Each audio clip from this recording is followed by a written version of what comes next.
ఈరోజు మన మధ్య ఎవరైనా ఉన్నారా? నా ఇంట్లోనే నేను ప్రేమను పొందుకోలేకపోతున్నాను. అమ్మ అక్కను ఒకలా చూస్తే నన్ను ఒకలా చూస్తుంది. మా నాన్న అన్నను ఒకలా చూస్తాడు, నన్ను ఒకలా చూస్తాడు. మా ఇంటిలోనే నేను ప్రేమను నోచుకోలేకపోతున్నాను. చిన్న చూపు చూస్తున్నాను, తక్కువ చేసి మాట్లాడుతున్నాను.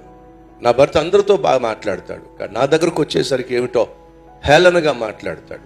వాళ్ళ చెల్లెళ్ళతో చాలా చక్కగా మాట్లాడతాడు, వాళ్ళ తమ్ముళ్ళతో చాలా చక్కగా మాట్లాడతాడు, వాళ్ళ ఇంటి వారితో చాలా చక్కగా మాట్లాడతాడు, కానీ నా దగ్గరకు వచ్చేసరికి మాత్రం చాలా హీనంగా చూస్తాడు అని వాపోయేటటువంటి సహోదరిగా నువ్వు ఉండొచ్చు.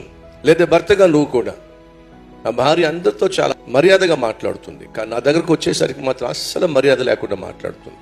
భర్త అనేటటువంటి అస్సలు గౌరవం ఇవ్వదు, ప్రతిదానికి చిరాకు పడుతుంది. కష్టపడుతున్నాను, ప్రయాసపడుతున్నాను, రెక్కలు ముక్కలు చేసుకుంటున్నాను, జీతం తీసుకొచ్చి తన చేతిలో పెడుతున్నాను, అయినప్పటికీ నాకు తగిన గౌరవం దొరకటం లేదు.